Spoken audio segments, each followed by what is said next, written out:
Hello আমার মিষ্টি বন্ধুরা, সবাই কেমন আছো? আশা করছি অনেক অনেক ভালো আছো। তো আমরাও ভালো আছি। তো আবার একটা নতুন ব্লগে সবাইকে স্বাগত। আজকে চলে এসেছি একটা মন্দিরে। তো আমার বাড়ির থেকে ওই 10-12 কিলোমিটার দূরে। এটা হাওড়া জেলার একটা মন্দির। মন্দিরটা নতুন হয়েছে, তো আসবো আসবো করে আসা হয় না অনেক দিন।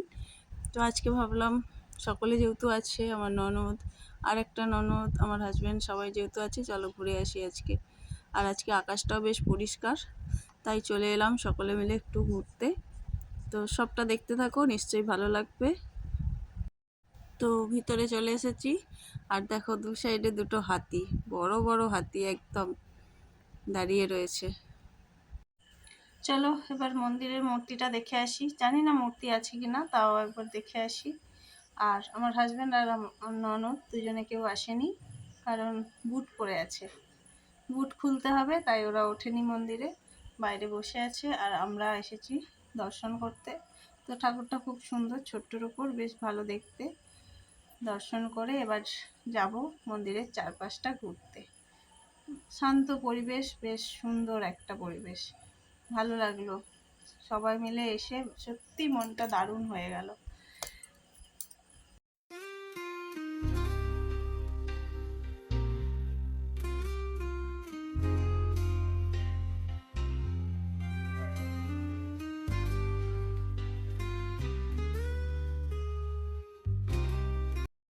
এদিকে হয়েছে কি, আমার ছেলে কোথায় পড়ে গিয়েছিল, পায়ে লেগেছে, তাই ও উঠতে পারছে না, দাঁড়াতে পারছে না উঠে।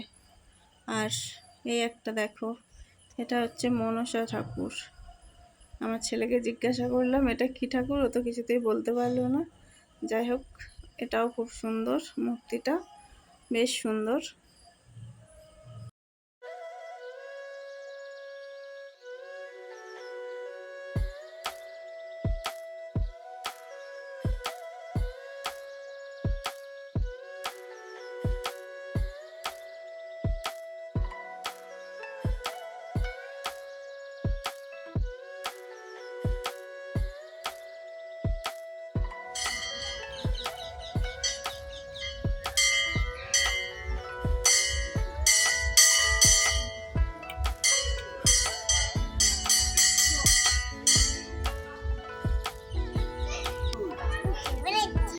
তো চলো বন্ধুরা, আমাদের মন্দির দেখা কমপ্লিট। তো মন্দিরটা এসে সত্যিই মনটা ভালো হয়ে গেল। অনেক দিন পর এলাম একটা এরকম মন্দিরে, সত্যিই দারুণ। আর তোমাদের কেমন লাগলো তোমরা একটু কমেন্টে জানিও। ভালো লাগলে একটু লাইক করো, বন্ধুদের সাথে শেয়ার করো। আজকে এখানেই শেষ করছি। টাটা, সবাই ভালো থেকো, সুস্থ থেকো। আর অনেক অনেক ধন্যবাদ ভিডিওটা শেষ পর্যন্ত দেখার জন্য। Bye bye, tata. সবাই খুব খুব খুব ভালো থেকো। ওই পিছনে ফেলে আমাদের মন্দির। তো আমরা আমাদের বাড়ির দিকে চলে যাচ্ছি। টাটা, আবার কখনো দেখা হবে।